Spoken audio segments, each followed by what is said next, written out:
Welcome again. My name is Thomas Kane. I teach here at Boston College School of Theology and Ministry, and I am very happy to introduce our presenter today. Dr. Susan Timoney presently serves as the Assistant Secretary for Pastoral Ministry and Social Concerns for the Archdiocese of Washington, D.C. She oversees all diocesan evangelization initiatives and pastoral planning. Where did she get the time? She earned her doctorate in theology at the Angelicum University in Rome, where she specialized in Catholic spirituality. Previously, she served as vice president for the Education Parish Service, EPS, a scripture and theology program for adult Catholics, also based in the District of Columbia. Susan is also adjunct associate professor in sacred theology at the Catholic University of America and has worked extensively with the Air Force Chaplain's Office in leadership training for Catholic communities on military bases.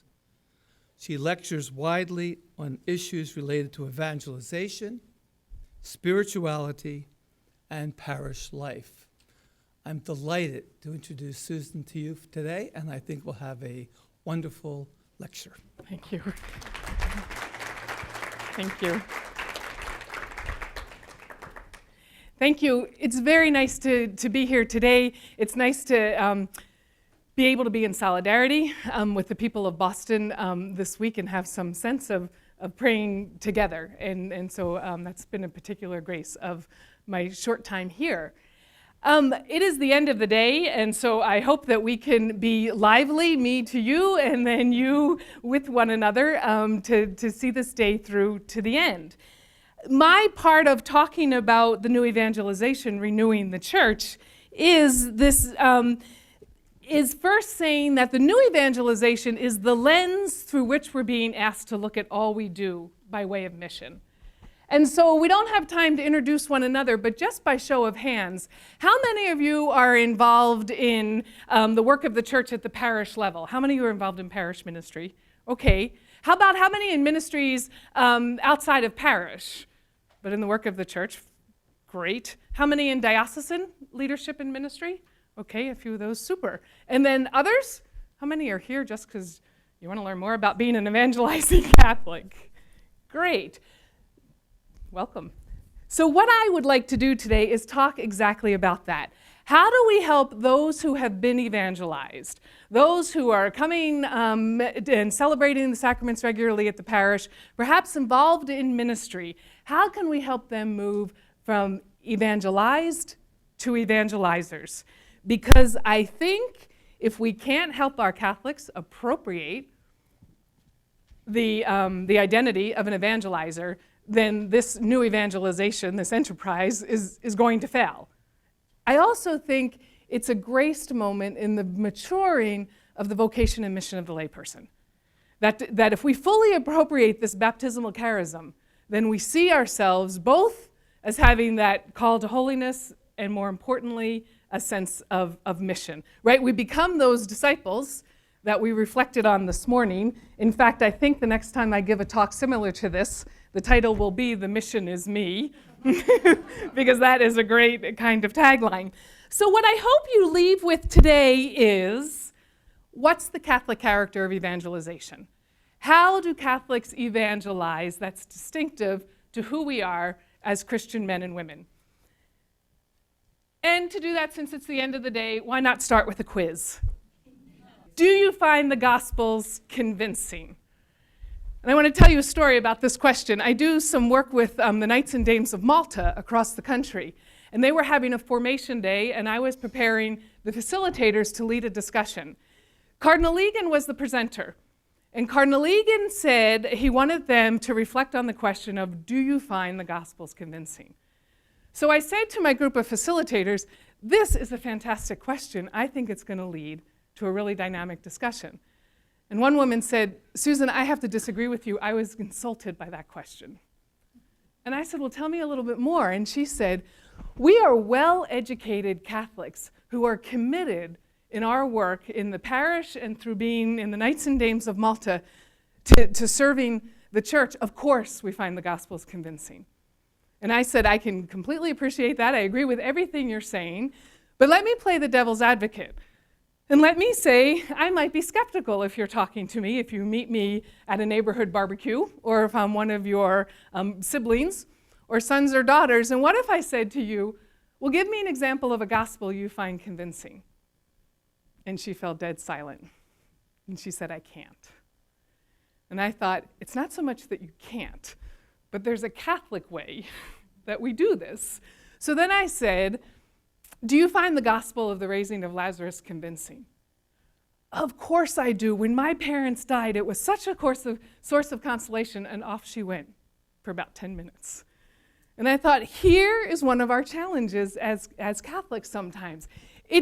We know what it is that we believe, but when we're asked to say why or how, or perhaps even more importantly, in what way has it made all the difference in our lives, then some of us struggle.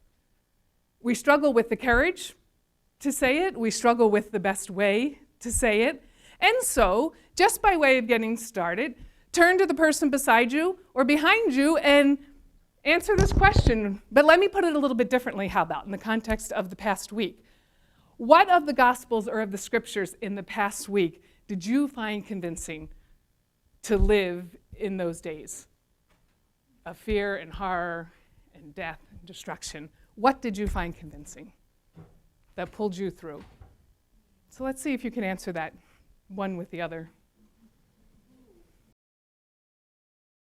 Okay, given the level of conversation, clearly we have people here not who need to be convinced of the gospel, but are going to be agents of this great initiative toward renewal of the church. And so this is where I'd like to focus our conversation. Evangelization is in part a process that has to have steps to it and needs to be unfolded in a sense. But I think more importantly, in the work of formation, it's a spiritual challenge. The bishops write, it's the responsibility of all Christians who are in serious pursuit of holiness to dedicate space and time to considering the institutions and the means available to local churches to make baptized persons more conscious of their duty in missionary work and in evangelization. That was laid out for us beautifully this morning in the first talk. And so what I want to build on is an evangelizing laity. What does it look like? Well, first and foremost, right, the mission is me because we've been baptized. And in baptism, we've been given new life in Jesus Christ and a share in his mission. So this gift that we've been given in a relationship with Christ calls us to a particular vocation, first and foremost, to holiness, but secondly, to mission. There we are called to be disciples in mission.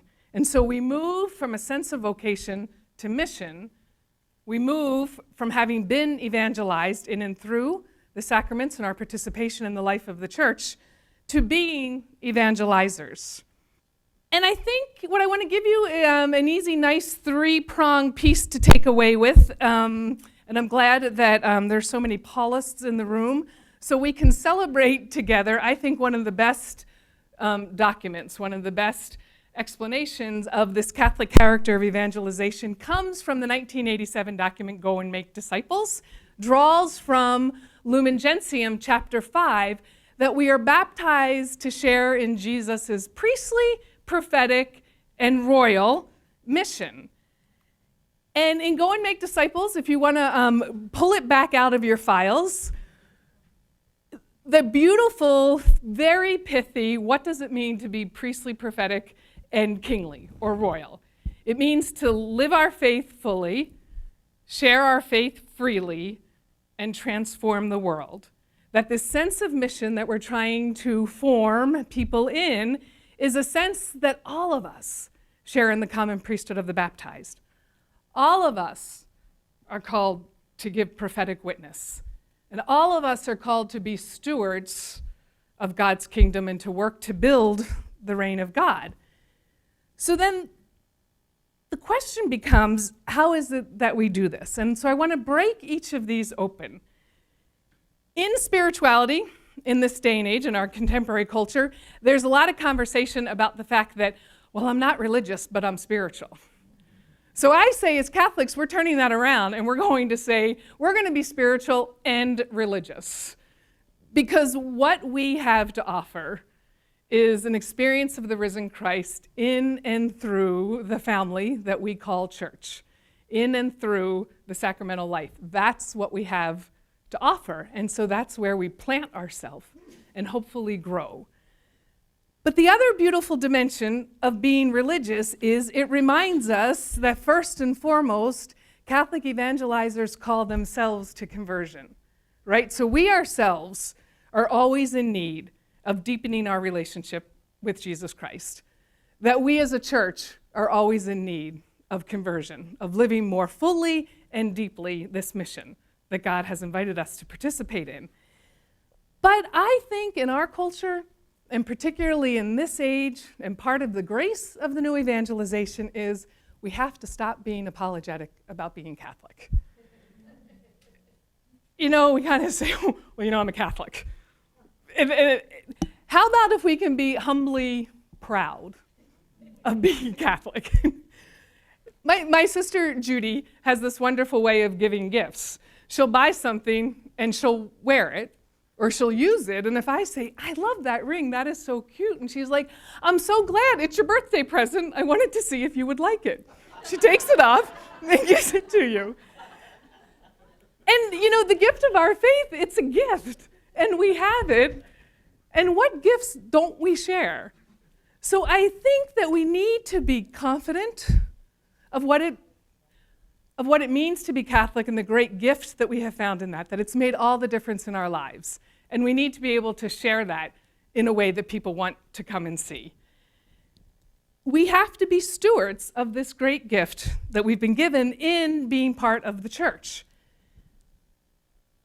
The place we also need to invite people to in this priestly character is we need to invite people to come and see how it is that we encounter the risen Lord, not just in the sacraments, but in the devotional life of the church, in and through the great practices of Christian spiritual tradition. And so if people aren't ready to sign up for RCIA, they may be ready to participate and to experience the beautiful quiet of a church in adoration. They may be ready to experience a Bible study that breaks open the Word of God in Lectio Divina. But what is it that we can invite people to of our ritual and our sacramental life that gives them an experience and an understanding of what it means to be called to holiness, of what it means to share in this priestly mission of Jesus? In terms of helping them move from evangelized to evangelizer, how about beginning with simply asking individuals and the community to pray for those people we hope to welcome into a deeper relationship with the Lord?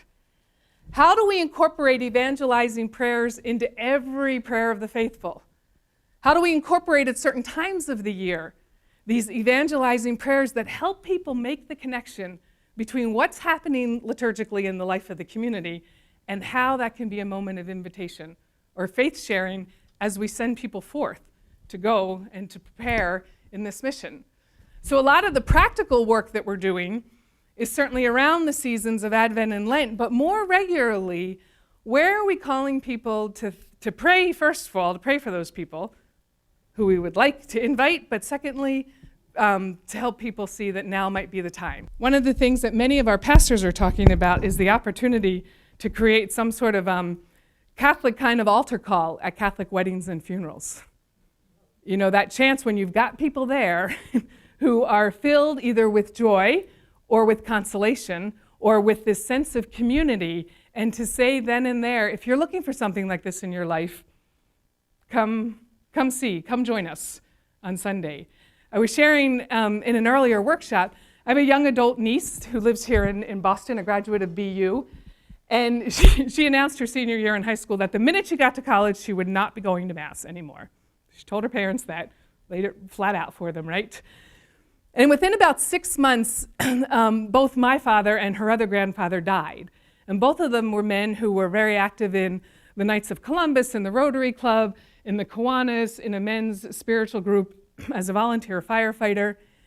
And after the 2 funerals, she said, "Wasn't it amazing the number of members of all Grandpop's clubs that came to the funeral?" And she said, "I don't have any of that in my life." And I thought, okay, Lord, here's the moment. Like, impress upon her this image of the community that came together to pay their respects and to show their love for these 2 men. And it's true. I think my generation is not so good at joining. I don't know any male my age who's active in a Knights of Columbus group. And yet at CUA, they have a huge burgeoning Knights of Columbus on college campuses.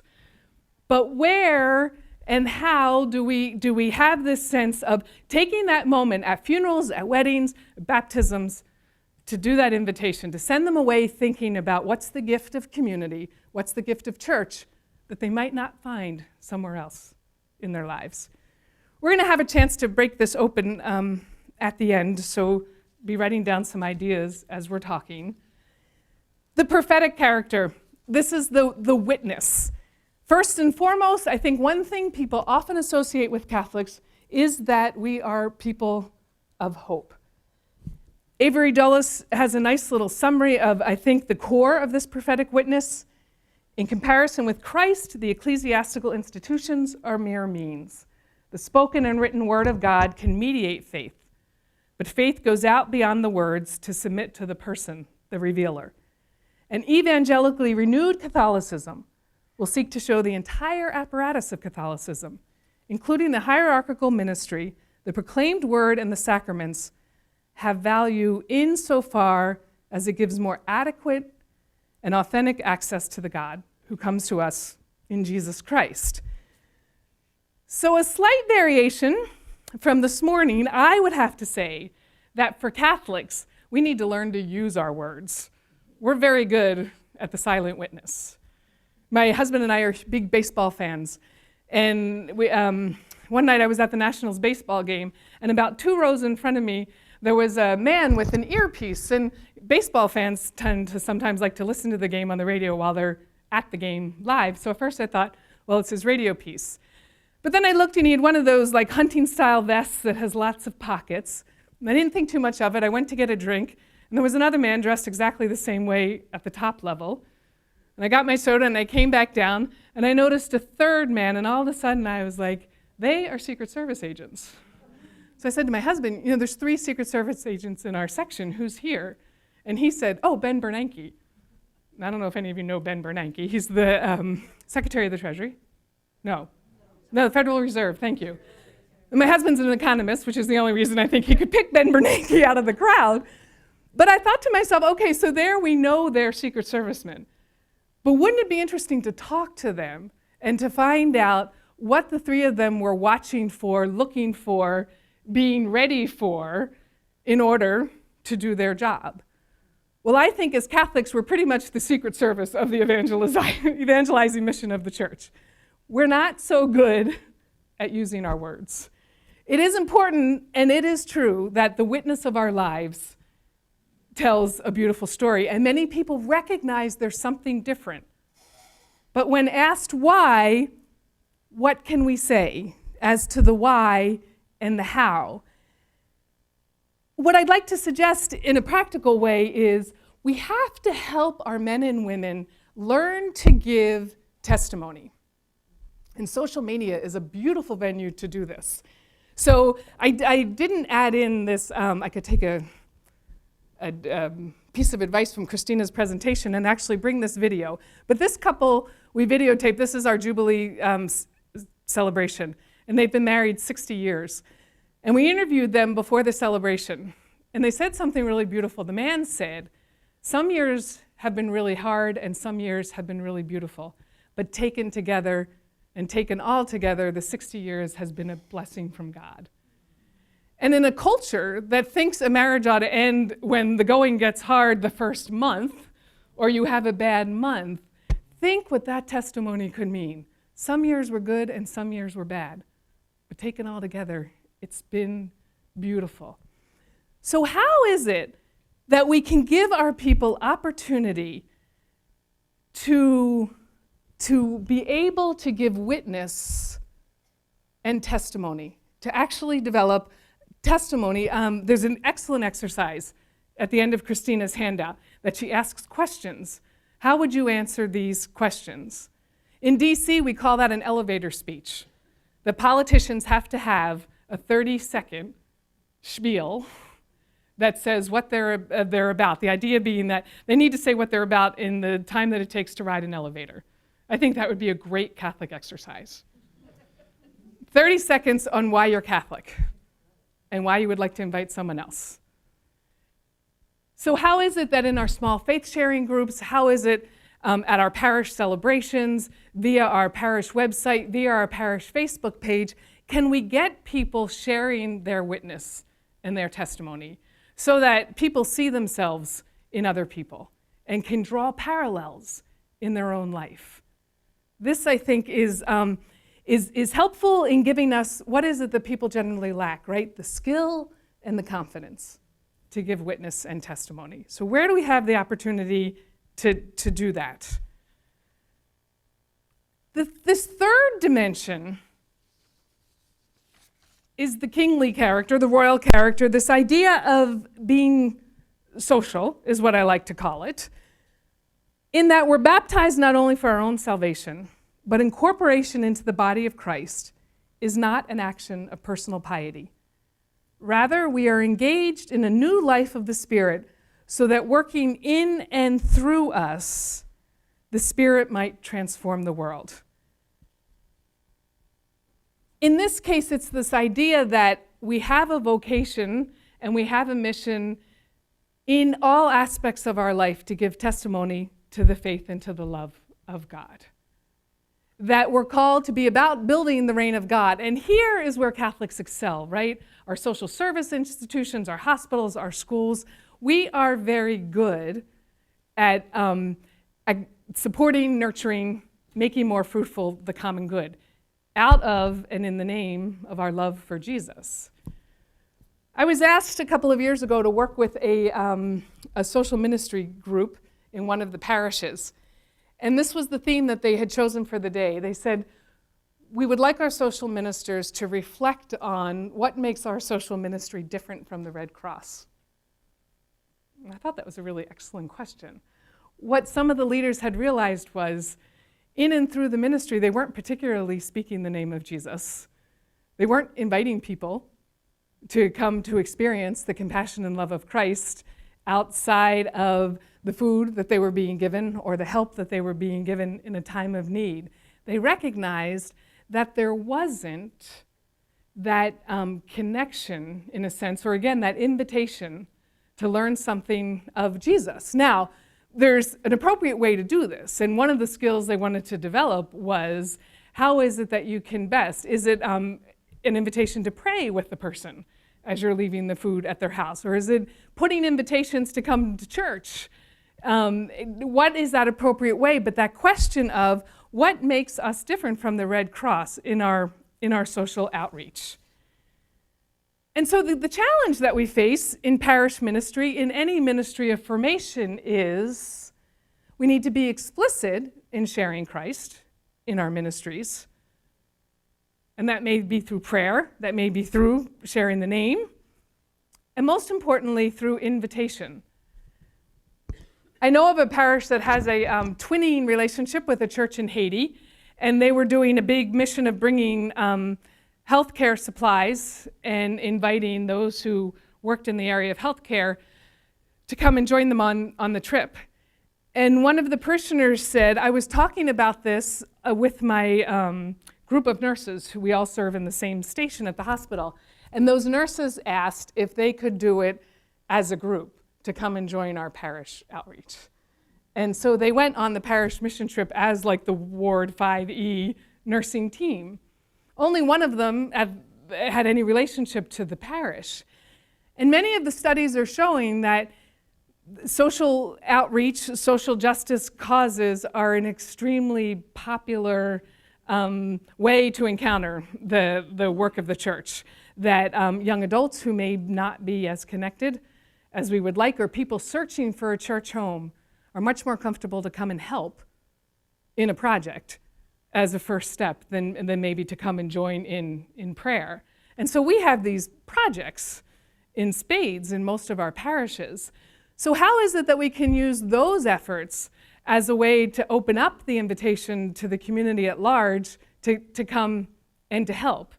It raises up that suggestion that invitation can be broad and wide in terms of inclusion in the mission and the ministry of the church. So this threefold charism of priestly, prophetic, and royal raises up for us this idea of how the explicitness of the Catholic character of evangelization. Just recently, someone said that they were starting an evangelization outreach that was called Come and Have Breakfast. It was the reading not so long ago in the gospel, right? Jesus' encounter with the disciples. And what does he invite them to do? To come and have breakfast. And this evangelization committee thought, it might be a lot to say, come and join our RCIA program and be baptized and become a member of the Catholic Church. But what about come and have breakfast? And so they were inviting people to come for a prayer service, for coffee, and some fellowship, and to learn more if they were interested in learning more. But I love that idea of thinking about the little steps that might take us to the bigger. So this invitation in and through some of our social outreach.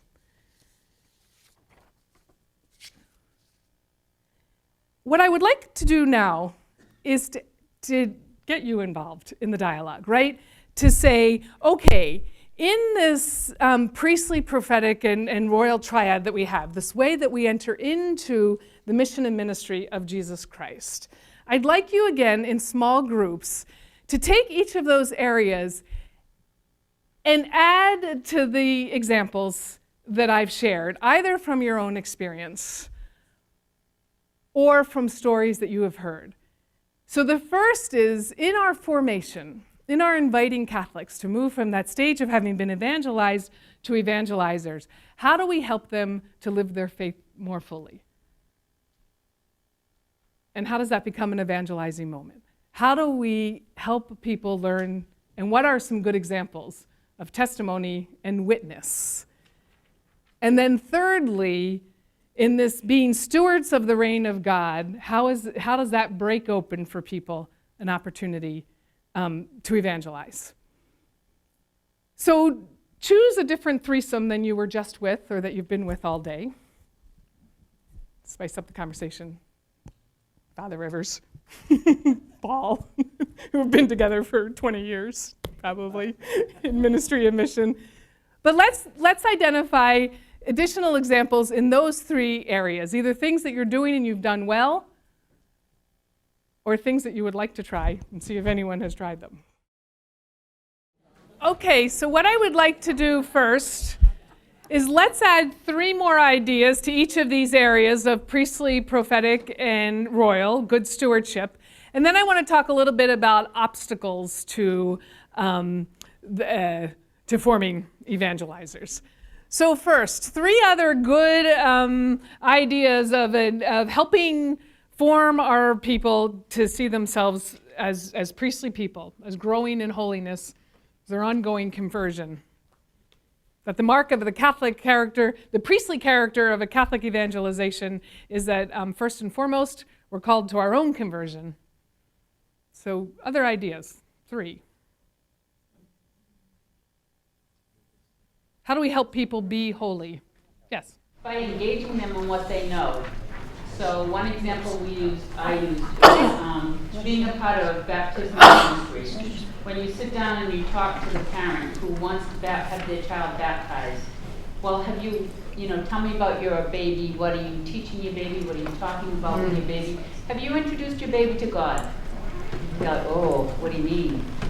Well, have you been talking to your child about who God is, how God loved you, you therefore are loving your child, and God will, they think, my gosh, I should be the one to talk their stuff. And that gives them the first opportunity to be priestly or to be prophetic, to talk to their child. It encourages and it gives them confidence, it gives them an opportunity.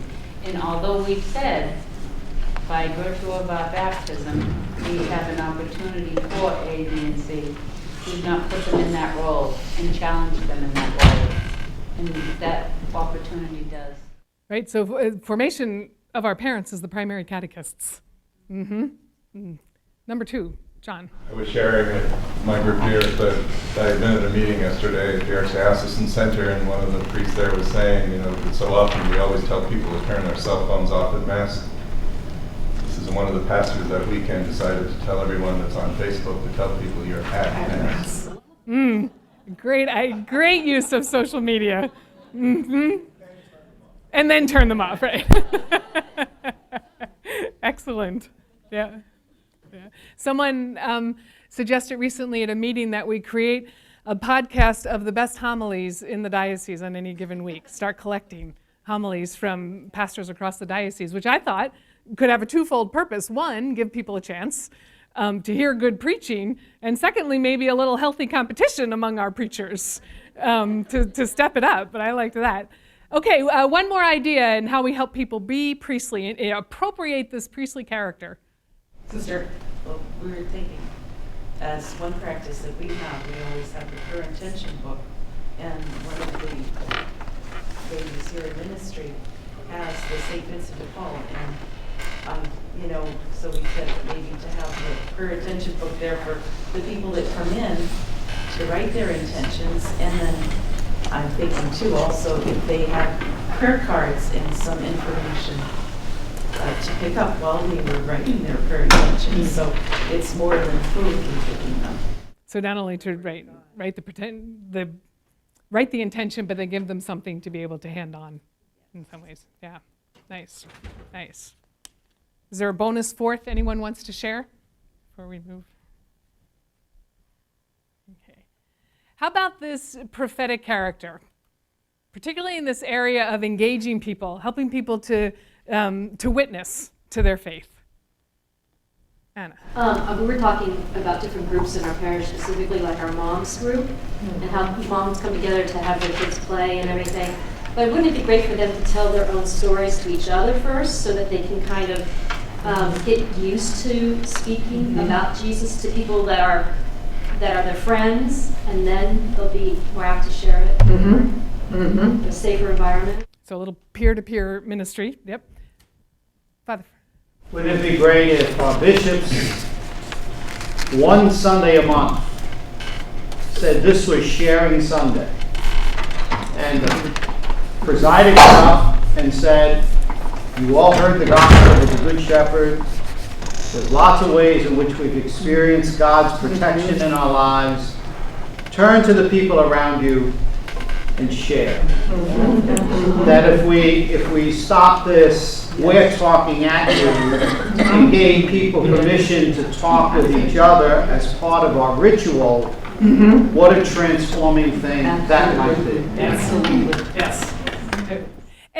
And I think too, a baby step toward that, right, is some of the rituals that we have where there is for some people, more freer opportunity to have a shared dialogue, shared preaching, dialogue, homily, to work our way up to the Sunday assembly.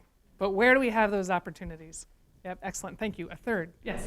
Hi, one of the, kind of adding on to the natural networking within a parish, we talked about, is there an opportunity to use kind of professional networks that might exist, like people that are in the financial industry or medical industry or legal profession, and coordinate some type of networking that involves also faith sharing and kind of the challenges of living out your faith in that profession, and then also kind of create national networks. You know, on the largest denomination represented in Congress is Roman Catholics, and they are the only group that doesn't have a Bible study. Every other denomination has a Bible study on the Hill. The Catholics don't. So, right, where's that natural networking? Yeah. Yes. I'd also like to say something too. I think that we need to we need to vocalize more what we believe. You know, like my son is graduated from college this year, and all the times his friends would come to the house, I'd always say, you know, remember God first. Don't think about your actions. Think about what you do.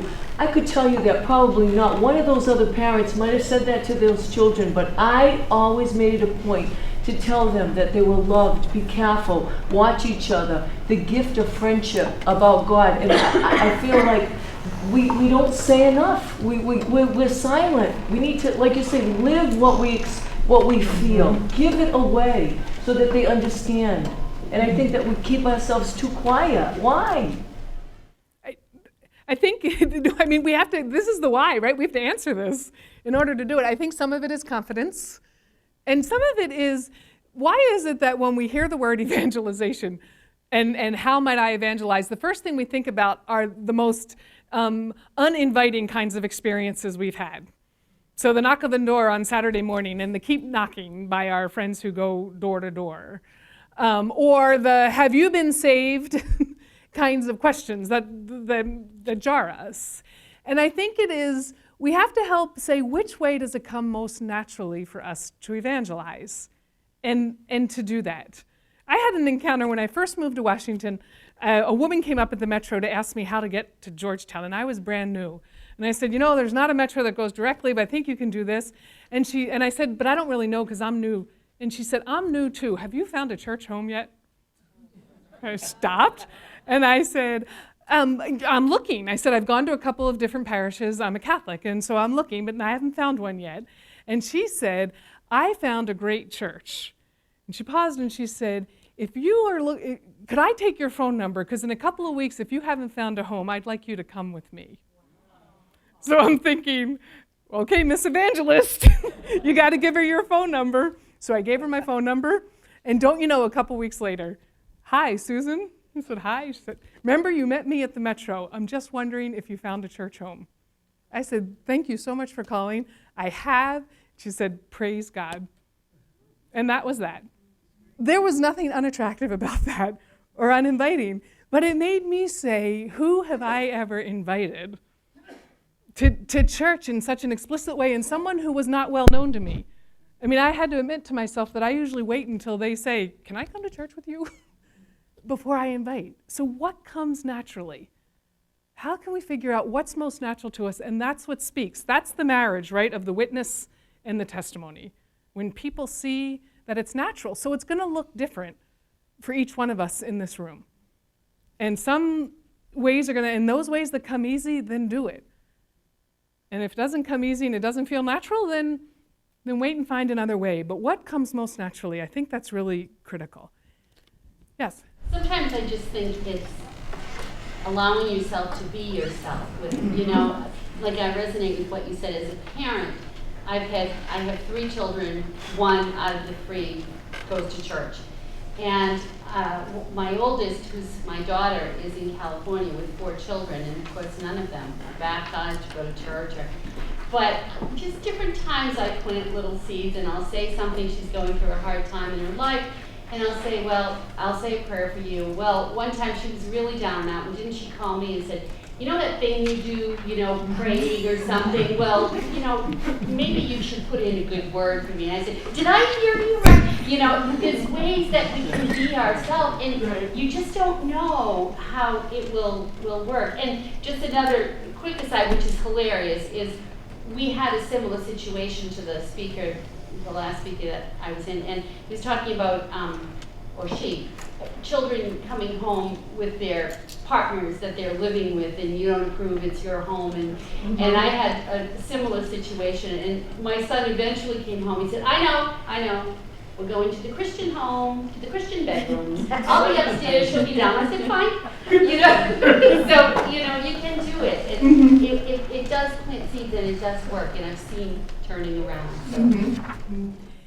For those of you who work at the diocesan level, one of the things that we've discovered in Washington is that radio and TV is a lot more reasonable than you would think in terms of cost. And so we're slowly moving over the next couple of years to do year-round TV spots and radio. spots. We do them in Advent and Lent, and that's good, but we want that more regular presence, that more regular kind of invitation. And we were really surprised at, even in an expensive market, how reasonable it is. But then in this day and age, you get the crossover to the TV and radio stations' websites, and they'll give you free banners and free advertising. So don't be afraid to look into that market as a way to keep the church's presence in the larger community as a whole. Or we're hoping, so for instance, we were able to do a radio spot in sharing our solidarity with the people of Boston this week. Join us in prayer. And to take those moments to show a more personal face of the church via both their social media sites, but traditional radio and TV. So I just plant that seed because it's proving very fruitful for us in some of our outreach. On the being good stewards, on building the reign of God, on being able to give witness in a more public way by cultivating those seeds of justice and of peace. Yes, Paul. I think this is where parishes are at the forefront here, because it's hard as individuals or even as a diocese to do this. But parishes are right where it is. And so I'll give an example from a parish where I was at one point. There was an agency called Safe House, which was for women who had been abused. And they had an annual fundraiser, which was sort of a walk. Now, this was a secular agency, but our parish would raise funds, go on the walk, wear T-shirts that said St. Thomas supports the Safe House. Nice. And agencies like Safe House, or the Red Cross for that matter, are post-Christian agencies. They do Christian work, but without a Christian banner. So without changing the agency or its character, say we can be a part of it and support it. Amazing. Yeah, excellent. Excellent. And another thing we do at our church, kind of along those lines, is we have a large facility, so we let groups use our facility. We haven't Red Cross blood drives, or we have a chorale for the Merrimack Valley, so they've done concerts in our church, just inviting the public in to show that we're a part of the community. Another excellent idea is we have a growing number of unchurched men and women, people who don't have a faith home, to come in and experience a beautiful sanctuary, to see what the church is about from the inside. Yeah. One more in the beginning. Mention the LCWR, the religious women, who have done great work with the human trafficking. Yes. And not just we have here in Massachusetts a Safe House, the only one in Massachusetts. But besides that, the work that we've done with the hotels at the time of the big games, the Rose Bowl and all that. They've trained the employees in the hotels to be aware, to be on the lookout, for these, what to look for these pins and whatever. So we've done a great deal of work on that. And I think that's important because it's like we're trying to change the system, do something about not just the fact of the charity thing, giving, we're so maternalistic and paternalistic. But we have to change systems, and we have to be there, and we have to see how are we going to stop this that's happening. So, I mean, it's easy to open up a soup kitchen, it's easy to do all that, but it's very, paternalistic in that sense. I worked in Peru for many years, and I think it's important that we don't idolize our poor and that we give them the dignity they need. Our kitchen there, first of all, we sat down with the people who would be receiving the food to see how they wanted it to be. The people who received the food took turns buying food, took turns preparing the food, and then they decided they wanted to take the food home to eat as a family, not institutionally, sitting there with tables and chairs and so forth. So it's very important that I think how we do things, and that we make people own things too, and they're part of it. It's not we're up here and you're down there. And, so I think that's something that we fail in, we keep opening soup kitchens, and we should say, why? Why are we opening another soup kitchen? What's wrong here? Let's do something about it, Right, it raises up that witness is not only personal, but it's communal too, right? And so who are our partners in being able to change the structures? And we have a tremendous capacity to do that. That's where the institutional life of the church is very helpful, right? I think of Mother Teresa. She could have walked the halls of Congress. They would have bowed down in front of her and changed a few things. We can't stop at just the charity part. We have to say, how do we change the system? Right. Yep. Excellent. One more in the social area before we move to obstacles. Yep, sister. I was in Rhode Island in Central Falls in a parish which a lot of Latinos are around. They didn't know that we offer Spanish Mass there. So I made a flyer and with the help of people, and we were trying to get to know that it was, but people didn't allow me because it was promoting kind of the church. But then at the same time, I know people that were saying, where can I go in do you know what place? So Father said, well, we don't create a program in Providence College is closed, so I went and get some students to come and teach. And it was working very well. And people start knowing, so I could put the sign English classes at the church. So I went to the markets and places and people know about the course. And we got more parishioners that way because when they were there, they I didn't know you have Spanish Mass.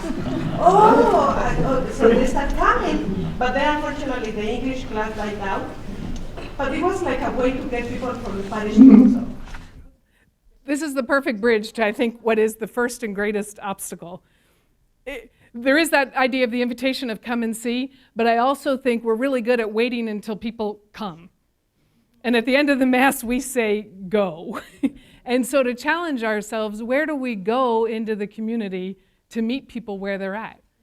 And so let's go back to bulletin boards at the coffee shop and at the grocery store and make our presence known, right? So how is it that we're going out into the community and letting them know that we're there and that we have a whole host of opportunities for people to take advantage of? So the walking, right, in part to support a community activity, the use of space, but just how do we go out? There's a new church that's been on Capitol Hill for about 10 years now. They do a live nativity scene 4 nights before Christmas in the local park.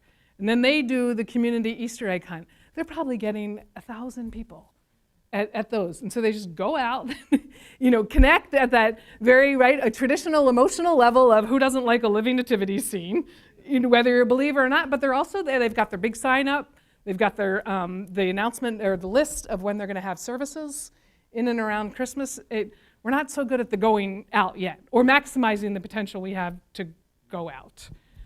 Sister.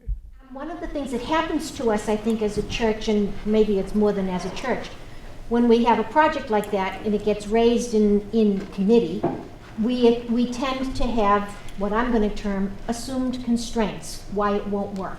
Mm-hmm. And that when you talk about obstacles, those assumed constraints paralyze us and hold us back from doing things that a few minutes ago you said which we would most naturally want to do. Who doesn't want to go and see nativity scenes? Right. But I suspect that probably it took some time for them to be able to do that because people were saying, well, how are we going to do that? Who's going to do that? And is that going to be, there's all those foolish things. Well, somebody else does it, so we shouldn't do it. Well, assumed constraints are our nemesis. Right, it kind of deadens the charismatic spirit in the best sense of the word, right?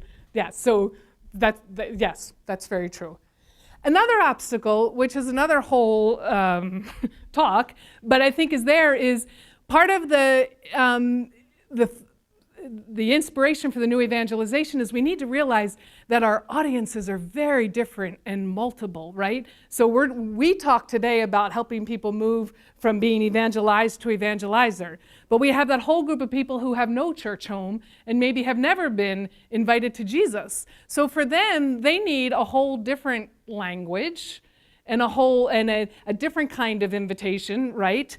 And then we have those who are alienated, inactive, all those not so attractive words we have to describe that huge group of our brothers and sisters, and we need to talk to them in a different way than we talk to those who have been evangelized. So the program that has kind of moved across the country, The Light is On for You, that speaks to Catholics, and Catholics even now of a certain age, right, who know the confessional, they know that light, they get the invitation, right? That's not going to speak to someone who's unchurched necessarily. So how do we break open the language and it says to us, who's the audience for this particular outreach or this particular invitation? And then how do we speak to them because of what their relationship is with the church or what it is that we hope to share? And every time I think that we've got a nice campaign that's free of churchy language, you send it around to a group of people, and what's the first thing they say? It's still too churchy. They're not going to get that. So how do we speak the language of people who live in this very secular world and maybe have never been catechized? So we really need to be intentional about who the group is that we're seeking to invite and tailor the program and not to be afraid to say, this initiative is for this particular group.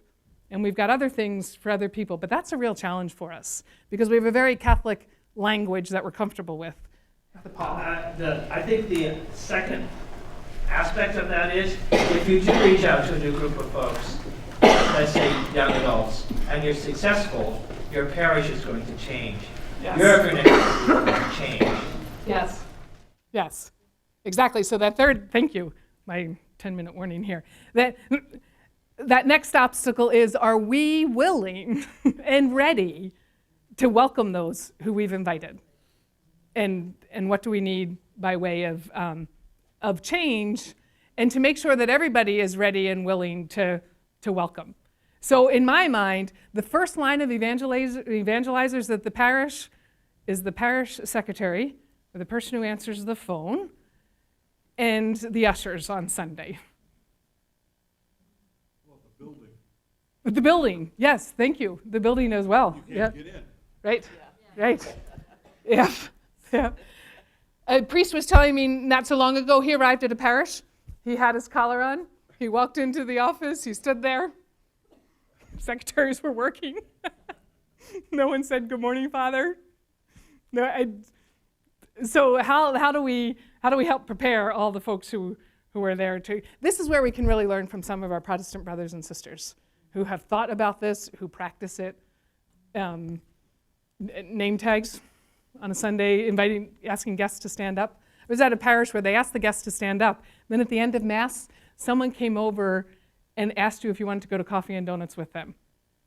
And how many times, if you've ever been to a new parish, I'm the type, okay, I'll go down to coffee and donuts because I believe in parish ministry. And you stand there all alone because you don't know anybody. And everyone's talking to the folks they know and love and want to check in with. So I thought it was so clever that they tagged people to go take those new people and bring them. So that welcoming. Anna. It's empowering. I mean, like you said about the secretary and receptionist and everybody in the pew. We need to empower them to say, you are important. Mm-hmm. That you have a responsibility and you have a mission to be nice, to smile, to say, gosh, I haven't seen you in here before, or you new to the area. Same with your receptionist and your secretary. Mm-hmm. Empower them as lay ministers, mm-hmm. not just person who answers the phone. Right. I think that would help change the mindset. Yeah. In the time that we have left, questions? Comments? Yes, Father Rivers. I want to say the question I've been asking all day long. Okay. So it's this. Whether you're calling about disciples or evangelizers, the people in the Catholic Church, by and large, are consumers. Mm-hmm. Yeah. And how do you move from consumers to any kind of moving out as disciples or evangelizers? Mm-hmm. That's an excellent question, and this is part the heart, right, of the new evangelization. And I think it's that to me that's where the conversion piece in this is, right? They have to ask themselves, right, what is my relationship with the Lord? What is it that I want of the Lord, and what is it that I have to bring? What is it that will feel uncomfortable as my right. consumer world? Mm-hmm. Mm-hmm. Yeah. Excellent. I think it's all about relationships too. I mean, when we were kids, we all knew the priests in our parish. They walked the streets. They knew us by name. We knew them by name. They were out in the ballpark with us. They were, in the bar rooms. They were all over the place. But, we don't see that anymore. And, we cater to the Sunday people, but we have to get out there. We have to knock on doors. We have to let them know who we are. Knock on the doors. For instance, like, say you take the baptismal. Oh, these kids were baptized last year. Knock on the door. Say, I'll visit these people. Hi, I noticed your child was baptized last year. How are things going? What are you up to? You meet interesting people. Who's going to do this? Well, who? Some of the lay people, some of the priests, some of the sisters in the parish. Well, why not? Right now? Oh, this is the lay. This is the lay. But get a group of, we have no priests. We did it with a group of parishioners. Right. You do it with a group of parishioners. There's a good topic for next year. Priests and laity together, evangelizing. Yes? I think that and you can also call people to just one small thing, and I think you do have to use the laity. We can't use this, rely on the staff. We have to empower the people to embrace their baptism. And if you just go to somebody and say, listen, can you possibly make 10 phone calls in the next month just to welcome parishioners? And you get 10 people that are doing that. That's what they're and then they feel part of it, and then they are empowered, and they're not just consumers. Yes. Yeah. Yeah. Yeah. I think the other thing with the consumer mentality is I think our people think that growing in the faith is a luxury and not a necessity, right? So it's like, okay, church is good. Like I know I need to do it, and so I can get to Mass, but I can't do anything else. And I think we have to tap into the way they sell luxury goods, which because you don't need it, and you want it. And if we could somehow preach that you want Jesus, and I think that's the other piece is they do the minimum, thinking that when their kids are grown, when they retire, they have all these, then I can afford myself the luxury of growing in the faith, and we have to help them want it. Yeah. Father John, we're going to give you the last word. Susan, I think one of the things that I think is the paradigm shift for us, going back to what Father Rivers was saying, that we do live in a consumerist type of environment, and that's the church's fault too. That's right. But I think the paradigm shift in what we're talking about in all of this is, I think we also have to recognize that there's a vast number of people sitting in our pews today that are sitting on the edge of their pews. And I think so often we're concerned about going out, but we're not doing anything to stop the hemorrhage. And I think we really need, how often in the pulpit, do we hear the word disciple? Do we hear the word mission? And how we're identifying with that. And then for me, that's where the paradigm begins to shift. Because Catholics don't see themselves as disciples. Disciples of Christ are a Protestant group. Absolutely.